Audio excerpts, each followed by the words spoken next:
Hi, everyone, and welcome. My name is Ellie Swoboda, and I am the Education Informationist here at the Strauss Health Sciences Library, and you are in the Navigating the Library website class. So thank you so much for coming.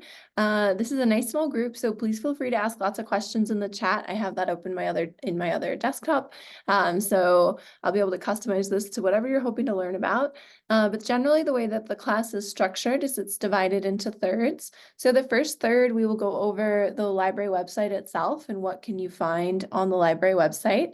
The second third, we'll go over how to get access to full text of things. So if you find an article that you want to read, or if you're looking for a book, things like that, I'll show you how to get access to those things. The last third will go over the physical space of the library. So if you are able to come to campus and come visit us, I'll just give you some information about what you can expect in the actual building of the library. So that's kind of where we're headed. I really appreciate you being here. As you can tell, this is being recorded. So after the recording is all done, I'll send that out either later this afternoon or first thing tomorrow morning.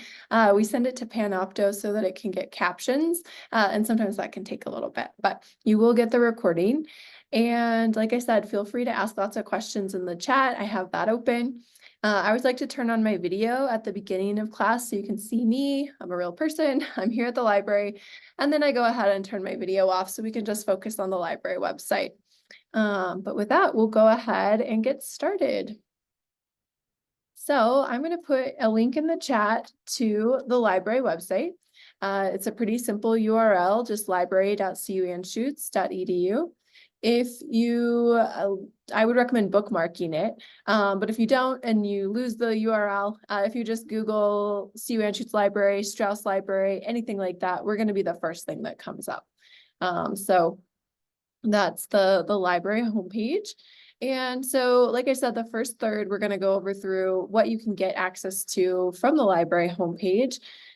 We'll work our way through from top to bottom. However, before we do that, the number one thing I hope you remember from this class, if you somehow lose the recording and forget everything else, the number one thing I hope you remember is this Ask Us tab over here on the side.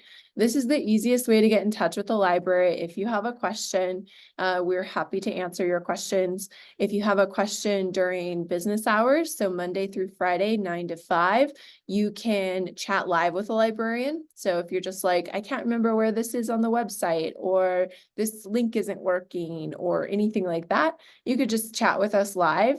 If you have a more in-depth question or it's outside of business hours, you can always click on this form. And with this form, you can give us a little info about yourself and then either just ask a question, or you also can schedule a consultation. So the librarians in the education and research department can meet with you one-on-one. So if you are putting together a big search for a grant proposal or something like that, or you're a student and you're working on a project and you need to do a lit review, you can meet one-on-one with a librarian. Most of them take place over Zoom, but there's, many of us are in the office as well. So if you'd prefer in the office, you can also request that. And we can meet with you one-on-one to help you out with your research. We also offer support for EndNote. Later, I'll tell you a little bit more about EndNote, but essentially what it is it's a citation management software. If you were to purchase it yourself, it's pretty expensive, but the university provides a site license. So everyone affiliated with our campus is able to get a copy of the software for free. So that's pretty cool. And so once you have the software and you are running into issues, you can actually meet with a librarian one-on-one, and we can help support you with that. The only caveat to our EndNote support is that you do need to attend an EndNote class before you can have that one-on-one support. I'll show you a little bit later how you can attend one of our classes, but that's the only caveat with the EndNote. Or you can also submit just if you're having trouble with things. So that's the Ask Us tab. That is, like I said, the easiest way to get in touch with us. On some pages, it'll pop out at you too. So if you want to get rid of it, you just click on the Ask Us as well. So from here, we'll go ahead and move through the library from top to bottom. So in the top right corner here, you'll see there are some common campus-wide resources, things like your webmail, UCD Access, and Canvas. There's also a link to what's called off-campus access. This is really useful if you're doing any kind of work anywhere other than campus.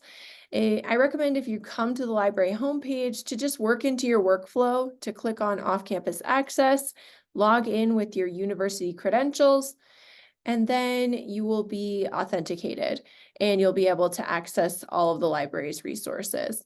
So if you forget to do that, that's perfectly fine. You'll just log in at a later stage. But sometimes I think it's nice to just, as you're about to get started with some research, go ahead and just do the authentication, and then you shouldn't run into any barriers later on in your process.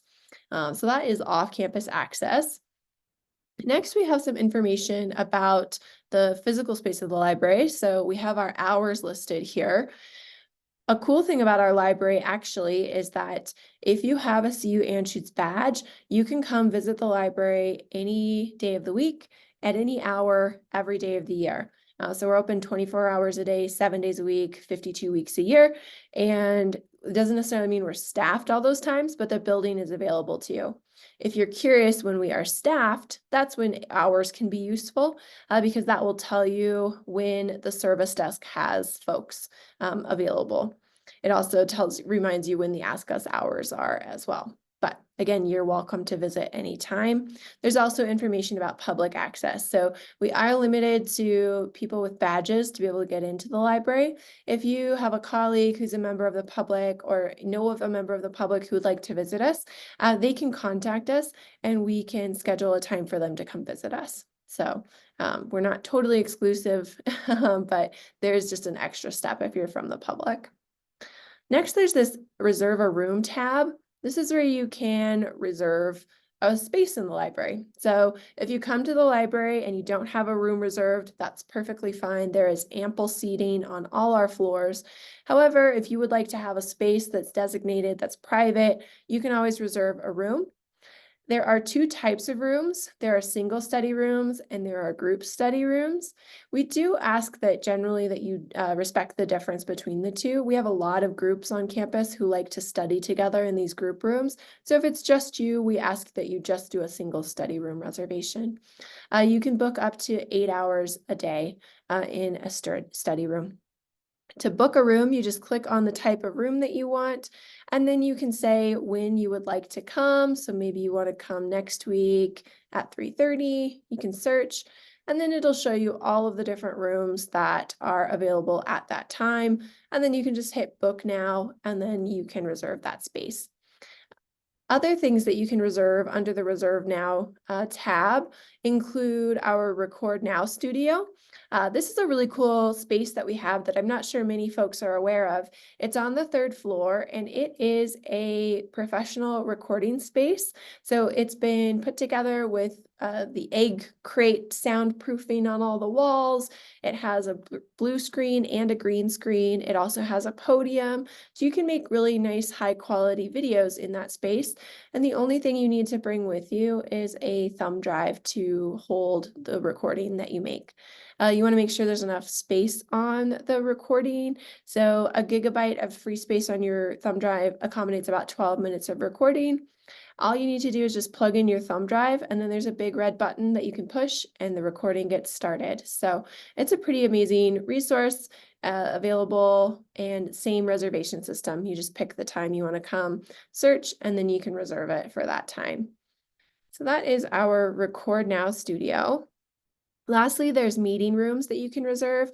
This is something that's probably only going to be applicable if you're like a staff member who reserves spaces for meetings for your department or things like that. It's all through that EMS system for campus-wide meeting scheduling, but we do have some spaces available for that as well. That's everything under Reserve a Room. Next, if you come to My Accounts, this is where you can log into your library account. Sometimes folks ask if they need to apply to get a library account. If you have a CU Anschutz badge, you have a library account. So you don't need to go separately create an account or anything like that. To access your account, if you click on My Accounts, if you come down, everything related to our specific library is branded with the phrase library search. So if you select library search, then it will prompt you to log in with your university credentials. if you do that, I always like to demo this. You're kind of logged in, but you're not fully onto your account yet. So next, what you'll do is you'll click on sign in, and then that will take you to your account. So you can see what you have checked out, if you have any requests, and if you have any blocks or messages or things like that. So that was under, we went to my accounts, and then we went to library search login. We logged in with our just usual library credentials or university credentials, and then we just hit sign in again. I always feel like this step's a little silly and not intuitive, so I like to demo it so that you hit that again, and then you're fully into your library account. So that is everything under my library accounts or my accounts. Next, we'll go through our menu here. So if we come to resources and go to databases A to Z, this takes you to the list of all of the databases that we subscribe to. So we subscribe to 246 databases, and they're initially presented to you alphabetically. So this is useful if you're curious to know if we have a particular database, if there was a database you liked from a previous institution or that a colleague told you about, you could always go to whatever letter that database starts with to see if we have it. Alternatively, if you're just kind of exploring, I think a good way to do that is to use this subjects drop-down menu and go to the discipline that you're interested in. So if you're a nursing student, you can go to nursing. I keep skipping it. There we go. You can click on nursing and then search, and then it'll bring up all of our nursing databases, or whatever field you're in, you can go to that, that area. If I clear the filters, I also always like to show that while we are a health sciences library and most of our resources are health sciences related, we do have some other kind of fields of study as well. So if you ever have like a kind of multidisciplinary project, we do have other databases as well. So we have things on like business. We also have things on like education, law, humanities. We have some like gender and women's studies kind of databases. So there's other things beyond just the health sciences. So it can be a fun thing to explore to see all of our databases. So that was under resources, databases A to Z. Also under resources, if you come to library collections, this gives you a good overview of all of the library's collections. So while a majority of our resources are health sciences related and online, we also have a handful of really cool kind of historical collections, things like artifacts, things that have been donated to the library. So if you're interested in those, you can scroll through here to see some of those unique collections. We also have a nice little reading, leisure reading collection. So if you're looking for a book to bring with you on spring break or on a vacation, or just some light reading for fun, you could check out our leisure reading collection. It's located on the first floor. We also have an anatomical models collection. So if you are a student and you're doing some studying and you'd like something tactile to interact with, we have a variety of different anatomical models that are first come, first serve. They can't leave the building, but you can bring them with you throughout the library to study with. So very different parts of the bodies, different systems, and different locations that you can interact with. So those were anatomical models. I also always like to show folks our CU Anschutz digital collection. This is like our institutional repository. What that means is that this is a place where the works of CU Anschutz students, faculty, and staff can be archived. So if you publish something and you want a copy of it to be available to the university, you can always put a copy of it here in the repository. So you can explore and see previous works. You also, if you come up here to explore, there's also some historical information here. So if you come to departments and programs, we have like some old class photos of College of Nursing. I think we also have some old class photos for School of Medicine, things like that. So if that's something that interests you, you could explore. There's also previous theses and dissertations. So if you'd like some inspiration on what previous students have done, you can check those out as well. So that was under the CU Anschutz digital collections. The other collection I want to bring your attention to is this Gadgets for Checkout. This is another one I think that is an unexpected perk that we offer. So we have a variety of different technologies that you can check out from the library. So I actually taught a class about a month ago where I felt so bad. This student, she knocked some water over her laptop on the first day of class. And so it stopped working, obviously. And so, but it was nice. I was able to walk her over to the library right afterwards, and she checked out a laptop that she could use for the next 2 weeks while her laptop was getting fixed. So if you're ever in a similar situation, you can come to the library and borrow a laptop. We have both Mac and Windows devices. So those are available. We also have tons of technological accessories. So if you're ever going to give a presentation and you don't know what the setup is like, you can be prepared and bring several different cables and dongles and connectors with you. We have portable batteries. We also have like cameras.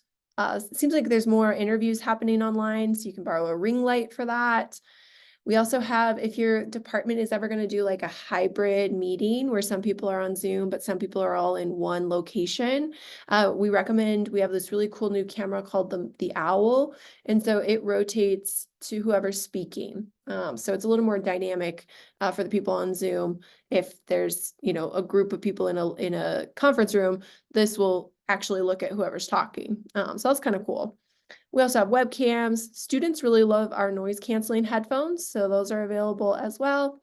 This is another really cool thing only available to students. We have Wi-Fi hotspots. So if you move into a new apartment and you don't have your Wi-Fi set up yet, you could borrow a hotspot. Or if you're going to go on a vacation or a road trip and you want to make sure you have internet, you could always borrow a hotspot as well. We have some new VR headsets, projectors. We also have, again, things that you can study with, things like an exam table, stethoscopes, blood pressure cuffs. And then we have some fun things like we have yoga mats, we have different like foam rollers, under desk ellipticals, and then we have some games that you can check out. So I always like to show those because, again, I don't think people always realize that we have all these fun things at the library. So that was we went to resources, library collections, and this was gadgets for checkout. So those are some of the unique collections I like to show under resources. Next, if we come to help and go to research help, this has all of the information about a lot of the services offered by my department, the Education and Research Department. So we offer classes at the library. You are in a class, so you know that we do offer these, but you might not be aware of all the classes. So in addition to the Navigating the Library class, we offer 2 EndNote trainings a month. So we offer one in person, and then we also offer one on Zoom. Again, like I mentioned earlier, if you would like to be able to have one-on-one EndNote support, we do require that you take one of these classes first. One of the nice things about our online EndNote class is that we will send you a recording. So even if you can't make it, if you sign up, you should still be able to get a recording, and watching that recording counts as attending the class. So those are our EndNote classes. We also offer classes on topics like collaborating in EndNote. So if you've been using EndNote for a while and you have to use it with like a team or a group or something, you can attend this class to learn how to do that. We also, every month, we offer a class on how to use PubMed. We also offer a class on predatory publishing. So if you're going to be publishing an article for the first time and you'd like some criteria that you can use to evaluate the journal, the legitimacy of the journal that you're considering, predatory publishing is a great class to go to. Searching for the evidence is really great for if you're in like a practice setting and you're looking for evidence. And then we have kind of education-focused classes like copyright and OER. To attend a class, if you want to come to our next online EndNote training class, you can click on the title of the class and then come down to begin registration, put in your info, register, and then you'll get the Zoom link later. So that is everything about classes at the library. Next, we have our professional literature search service. This is a service offered just to faculty that if you are writing a systematic review, working on a systematic review with a team, and you'd like to partner with a librarian to conduct your literature search for you, you can request that through the professional literature search service. It's a very popular service. So if you're interested, we recommend getting on the wait list. It's currently about 6 weeks long. And in addition to being on the wait list, the other requirements are that you complete a protocol, that you provide a $300 fee, and that the librarian be listed as a co-author on whatever publication comes from the search or that project. The other option that we offer is a Tier 2 search, which is for things like a grant proposal or a book chapter or a protocol or something like that. And for this, we can put together a search for up to 3 databases at a cost of $50 per database. And so this again is only available to faculty and staff, and also has a 6-week waitlist. So if that's something you're interested in, we recommend getting on the waitlist, which you can do further down on this page in this form. So that is the Professional Literature Search Service. Next, if we come to under help to technology help, this provides information about some of the different technologies available at the library. So there's information about printing. I always like to highlight computer workstations. So if you come to visit the library, throughout the first floor, there are a variety of computer workstations that are available for you to use. The reason you might want to use them is several of them are loaded with software that would be expensive to buy on your own. So things like SAS, SPSS, Atlas TI, VH Dissector, Adobe Acrobat Pro, and more. So you can just log into one of these computers and be able to use all of those software. We also have some computer stations where you can just dock your laptop. So if you would like to have a multi-screen experience, you can do that here as well. And then we also have some scanners and things like that. So those are all available on the first floor of the library. And we got here by going to help, technology help, and then computer workstations. Next, if we go to writing and publishing help, this has more information about EndNote. If you come here, there's information about how to download EndNote. There's also information about the Writing Center. So the Writing Center is a separate organization. It used to be housed in the library, but now it's exclusively just has offices on the CU Denver campus. However, they still serve our campus as well, just exclusively on Zoom. So if you're interested in meeting with them, you can click on this link to go to their website and learn more about how you can meet with the Writing Center. That was under help, writing and publishing help. Next, if we come to services, this is where you'll see a lot of the things that I've shown you in the website have many different ways that you can get to them. So librarian services is going to pretty much be a repeat of a lot of the stuff from research help. Same with on-site services is going to have a lot of the same stuff as technology help. About is where you would go to learn more about the library. So things about our history, things about our exhibits, things like that. Contact the library is where you can get to our staff directory. It's also where you can tell us and give us feedback. So if you have some ideas on how we could improve, you can pop that into the Tell Us tab, and we will respond to your suggestions. That's pretty much everything from our menu. Back on the home page, the next thing you'll see is this search bar, and you'll see there are 5 different places that you can search. So we know through user testing, these are some of those popular places that people search. The first tab is PubMed because it's our most popular resource. The second one is library search. I mentioned earlier that anything related to our specific library is branded with the phrase library search. So if you search library search, that's going to look through our catalog. So it's going to take you to the books and articles and things that we subscribe to. Journal by subject is a little misleading. I think it's not, I wouldn't recommend coming here for research. I'd recommend coming here to see if we subscribe to a particular journal, but not necessarily to search for articles within a journal, if that makes sense. So if you're looking for articles, use library search or PubMed. If you're looking for an entire journal, then journal by subject can be useful. The next tab is Google Scholar, and this is going to function kind of like PubMed, where anything you search here will then take you to Google Scholar. The last tab is what's called Resource Guide Search. Resource guides are things that are created by librarians at the library, and they're kind of like research jumping off points. So if you are a nursing student, you can search nursing. and it will bring up all of our different nursing resource guides. Alternatively, if you come here to LibGuides, you can see all of our LibGuides that are initially sorted by discipline, or subject. So if you are in School of Dental Medicine, you could come to dental medicine and see some of the things that are applicable to you.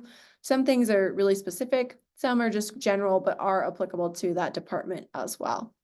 Alternatively, you can click on all guides and then you can see them all listed alphabetically. So those are our resource guides. Next, over here under top resources, you'll be able to see what are our top resources. So these are generally the most used. And then we have more specific categories. So things like clinical point of care tools, and then disciplines. We have medicine, dental medicine, nursing, pharmacy, and public health. Here in the center, this is where you can learn about library news. So new and exciting things happening at the library will rotate through this center portion of the homepage. Over here on the right, you'll see there's another place where you can learn about library classes. This will list the most upcoming classes. There's also a link to see the full schedule. And then down here at the bottom, I always like to just show that you can connect with us on social media. There's also under tools, the ability to search the library website. Sometimes I think this is useful. Maybe after this class, you don't feel like watching the whole recording and you can't quite remember where something was. You can always just search for it. So you're like, I know she said there was like a record studio. If you just search record, it'll give you information about the Record Now studio. So I always just like to show that's a useful little feature.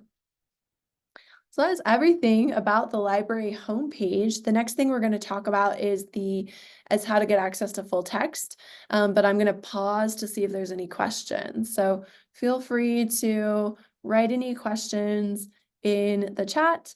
I'm also just going to get a quick drink of water.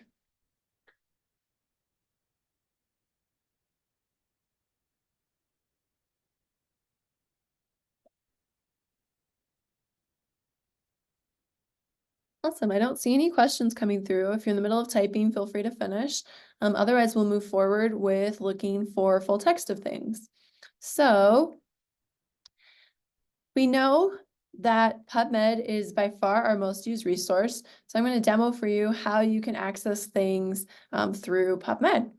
So if you were to search, I always like to do a fun topic. Put your search terms into the search bar and hit search. This will then populate your search results here in PubMed. The first thing I recommend doing after generating your search results is coming over here to display options. Your default format will be summary. I recommend changing it to abstract. I recommend that for two reasons. The first one is that I think it's easier to get a sense of what something's about if you have the full abstract. The second reason is that it brings up this Strauss Library article linker under every abstract. This is the #1 way that I recommend that you get access to full text. If you click on that Strauss Library article linker and we have access to that journal, it will take you directly to the PDF for that article. So it makes it super simple, and then you're able to just download right away. So you can see, makes it super simple. If we ever don't have something, so here's a good example of something that we don't have. So we don't have an online version of this. So you can, in that case, request it through interlibrary loan. So it'll bring up a page like this, and you can see there's no online full text. So you can scroll down and then you can select request through interlibrary loan, except this one doesn't say that. So if you ever encounter one that you want to request through interlibrary loan and that doesn't show up as an option, you can always report a problem. Or you can use this link here too. So either way, in this case, this link did work and it took us to interlibrary loan. If you've never used interlibrary loan before, you probably don't have an interlibrary loan account. Perfectly fine. On this page, you can click first time users and create an account. I've heard of some patrons arriving on this page and thinking they're not allowed to be here, that it's like a staff only page. Totally not true. anyone can have an interlibrary loan account. So again, if you've never used it before, you'll just do first time users to create an account. If you've used it before, you'll just log in. The beauty of requesting something from this page by clicking on this link or a link down here, the link down here will also just say interlibrary loan, is that all of the required information is filled out for you. So you don't actually have to do any typing. You can just say submit request. And then this little entry goes out to all the interlibrary loan libraries. One of them will scan and upload the article for you. So it really greatly expands your access beyond just what we subscribe to. You'll be able to get access to most things. So again, that is just clicking on the Strauss Library article linker. If we have it, it'll take you to the PDF. If we don't, you'll request it through interlibrary loan. This Strauss Library article linker is going to show up in all of our databases. So I showed it in PubMed because it's our most popular, but it's also going to show up in databases like Web of Science, CINAHL, Embase, Cochrane, all these databases. They're all going to have the same little black Strauss Library article linker, and it's the #1 way to get access to full text. So that is how to get access to full text, things like articles. If you would like to get access to something like a book or an ebook, if you come to, that's when you want to come to library search, and then you can search for your topic. So let's say you're interested in genetics. You can put in your search term, hit search, and then you can filter to particular like resource types.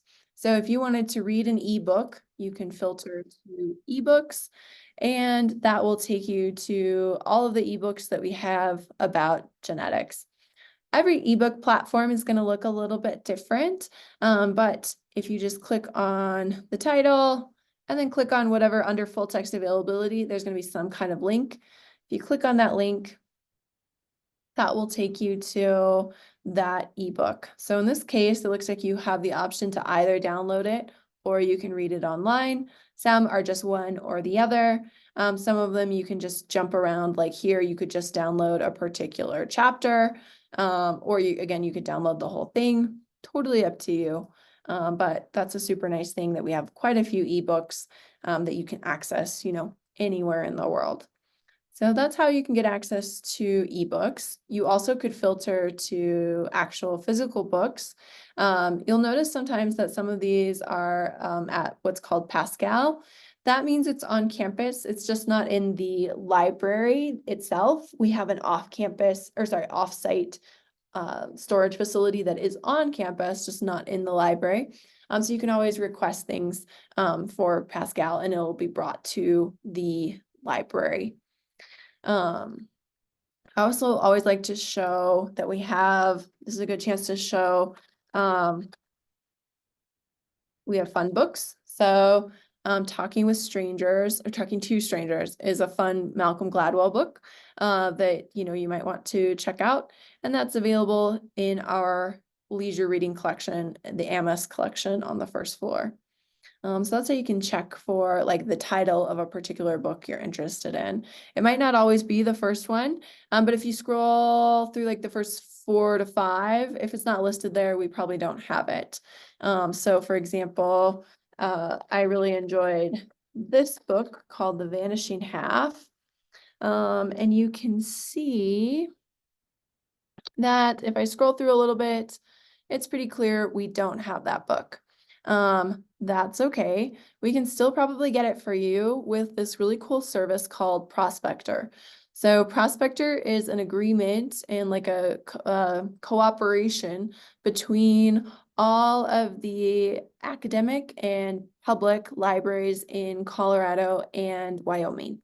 So if you run a search in our catalog and your results aren't coming up, if you come over here to Prospector, it will take your search term and run it in the Prospector database. If we scroll down, you can see that 2 libraries have it, and then you can also see that 23 libraries have it. So I like to show you this one just so you can get a sense of the scope of who all's participating in Prospector. So you can see like the Broomfield Library, Boulder Public Library, but also things like all the way from Eagle County. So all these different libraries have a copy of this book, and I can request it from one of them. The way that I do that is if I click on request it, it will bring up a little dialog box and it will ask what institution I'm affiliated with. I'm going to use the drop-down menu to scroll to Alliance UC Health Sciences. That's our campus. Submit that information. It'll ask for your name, so you can put in your name, and then it'll ask for your institutional ID number. If you are an employee, it'll be your employee ID. If you're a student, it's your student ID. You'll go ahead and hit submit, and then one of these 23 libraries will actually mail the book to our library, and it will be available for you to pick up at our front desk like you would any other book. So it's a pretty amazing service, and it really expands your access far beyond our walls. You can essentially search the catalogs of all the libraries in Colorado and Wyoming. This is limited to physical items. So things like books or CDs or DVDs. It's not going to be applicable to ebooks from other libraries or other online resources. But it still is a pretty cool resource. So again, I recommend first checking our catalog. If we don't have it, then you can click on Prospector and be able to search Prospector. The reason I recommend doing it that way is that if you were to search Prospector directly and not realize that we have a copy, they won't mail us something that we already have. So you just verify that we don't have something, and then you can search for it in Prospector and request it, and it'll be brought to us. I didn't mention too, when you're done with it, you'll just return it to our library and we will mail it back. So you don't have to do anything out of the ordinary other than picking up and dropping off here at the library. So that is Prospector that we accessed through Library Search. The last thing I'm going to show you of another very common database to search is Google Scholar. So to search Google Scholar, you can put your search terms in the search bar, hit search, and then you'll show up in Google Scholar. Google Scholar is very good at finding open access links. So you'll see there's PDFs available for several of these, but you'll also see there are some that say full text at CU Anschutz. So if you would like to have that show up to let you know which things are in our collection, you can come to the top left corner of your Google Scholar screen and click on this menu. Within this menu, you can then come down to Settings. Within Settings, you'll then come to Library Links, and then you can link your Google Scholar account with up to 5 libraries. It automatically already will have done WorldCat, which again, I think is helping find some of those general PDFs. But to be able to get the things from us, if you type in, I think the most efficient way to get to us is type in the word Anschutz. We're the only university that uses that word. Then that brings us up. You can then select the little checkbox next to it and then hit save. And then whenever you run a Google Scholar search, it'll let you know the things that are in our catalog. So again, the way that we did that was we went to the menu in the top left corner, then we went to settings. From settings, we went to library links. We typed in Anschutz, clicked the little checkbox, and then hit save. And so now when we run a search, the things that are ours will say full text at CU Anschutz, and it's going to function just like that article linker. If we have it, it'll take us directly to the PDF. If we don't, it'll give you the option to search for it on Interlibrary Loan. So that is how to get things through Google Scholar. So yeah, we did Google Scholar, Interlibrary Loan, things in PubMed and other databases with the article linker. And then we also went over books, ebooks, and Prospector. So I will pause to see if there are any questions about getting access to full text.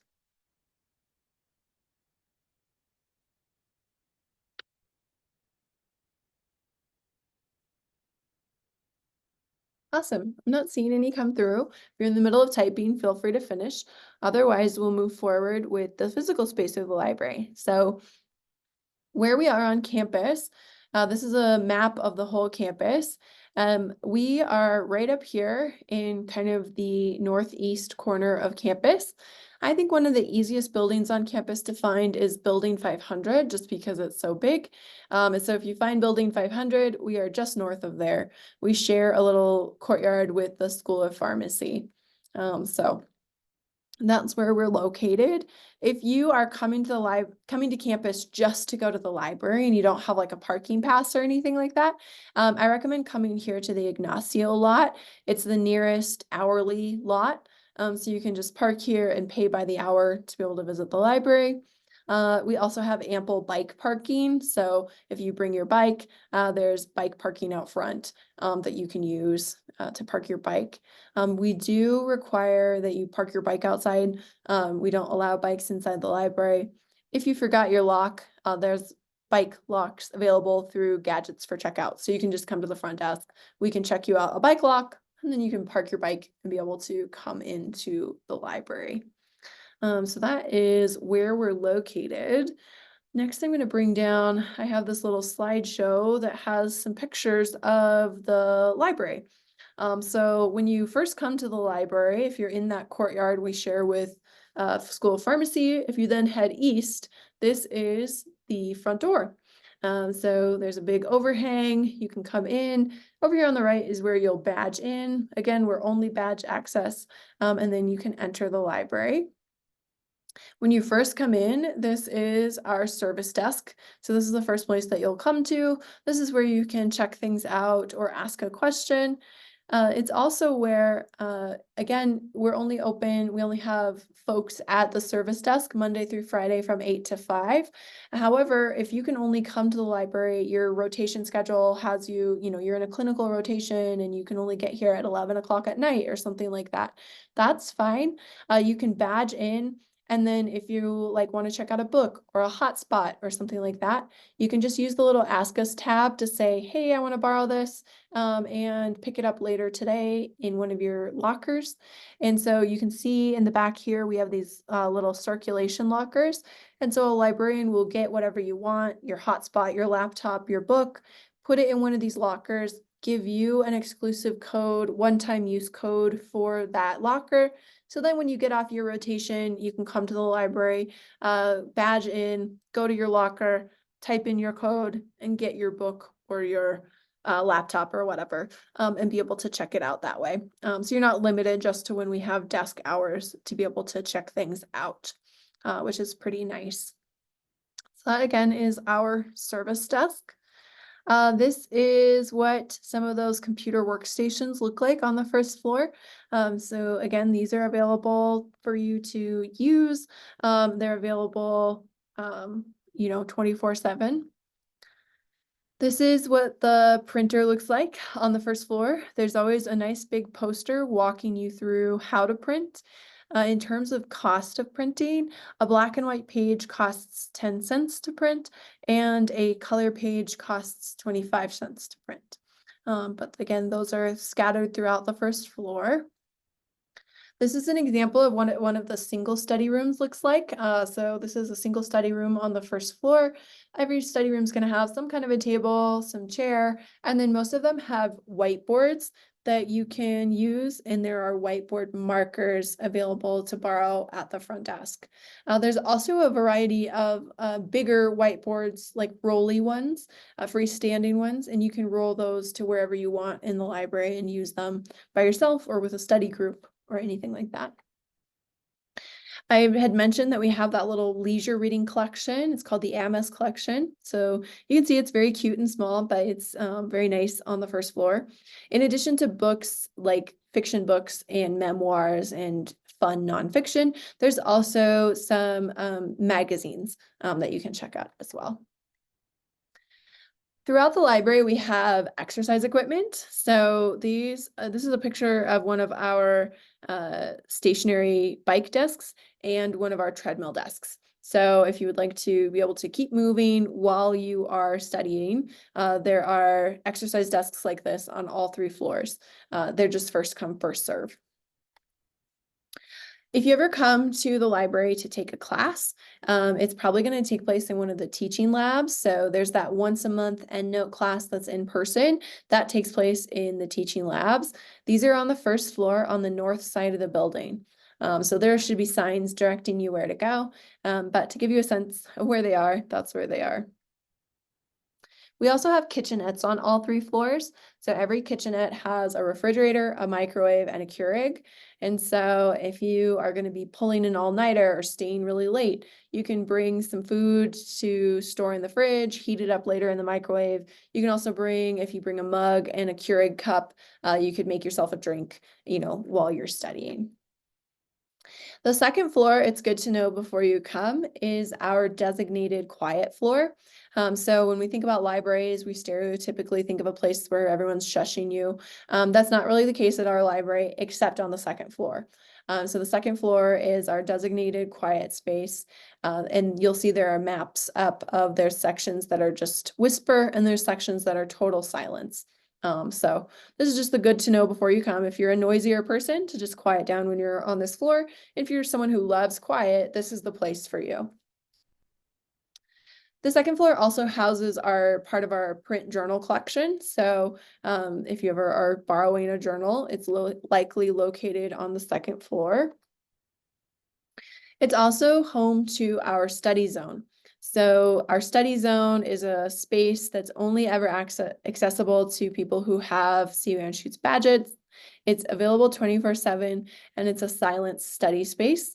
It has a lot of rooms that you can, like single study rooms that you can reserve, but there's also just a lot of comfy nooks and crannies that are first come, first serve that you can use. There are also nap pods. So if you're going to pull an all-nighter and you want to take a cat nap midway through, that's available for you as well. So this is what the study zone looks like. So here you can see those are some of the reservable rooms, and then these are some of the private, quiet little booths and study spaces. Here's one of the reservable study rooms in the study zone. We also have a conference room. So this is one of the spaces that's available to reserve through like the meeting room system. Here's some more exercise equipment. So another stationary bike, and then we also have some weights that are just always in this spot. You can come and use them. Also on the second floor, we host an organization called InWorks. So they're kind of like a maker space. They have like a 3D printer here. They have a laser cutter, and they work with different groups on campus to like prototype things or to just work on different projects. So if that's interesting to you, you can reach out to them. They're a really, really great group. All 3 floors have some kind of indoor-outdoor space. So the first floor has that courtyard, and this is one of the decks that you can sit out on the second floor. Moving up to the third floor, this is the floor that houses our print book collection. So if you are going to borrow a book from the library and it says that it's on the third floor, this is where you'll come and you can pick it out and then check it out.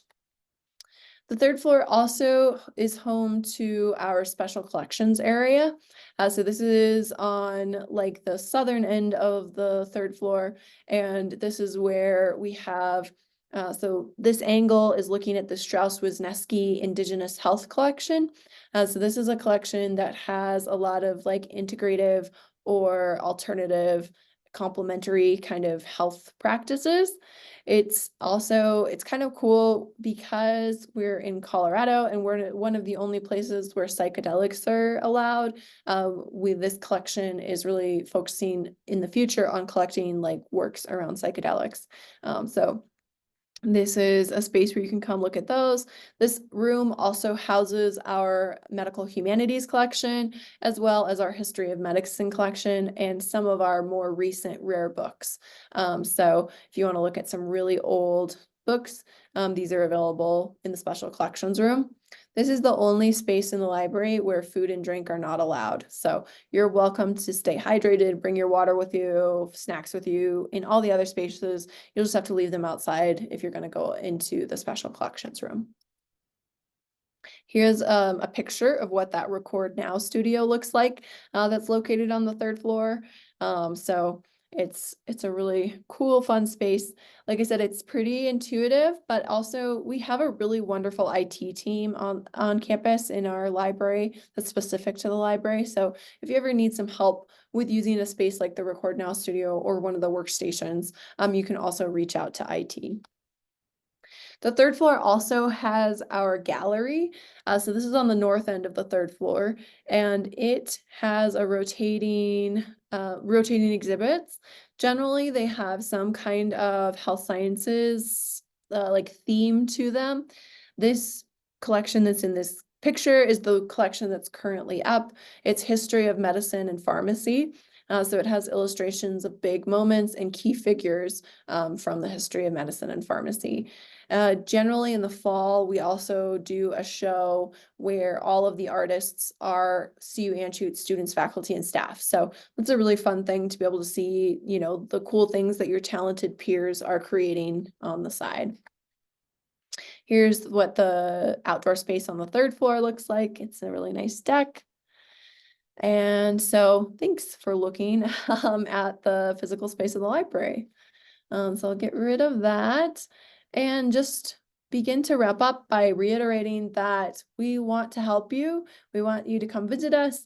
And the easiest way for us to help you is with the Ask Us tab. So in the future, if you ever have questions, please don't hesitate to reach out to us with the Ask Us tab. So now I'm happy to answer questions. I'm also going to take a moment to pop into the chat. I have 2 little links. So the first one is if you would like to receive a certificate that says you came to today's class, you can click on this link and it will ask you for your name, like how you want your name to show up on your certificate. So you can do that, and then just whatever email I can send your certificate to. Totally optional, but if you want to show your supervisor that you're doing professional development or show your professor that you're learning about the library, we can provide that for you.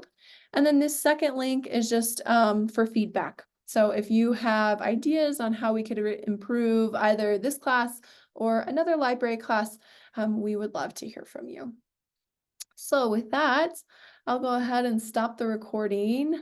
You're welcome. Thanks so much for coming.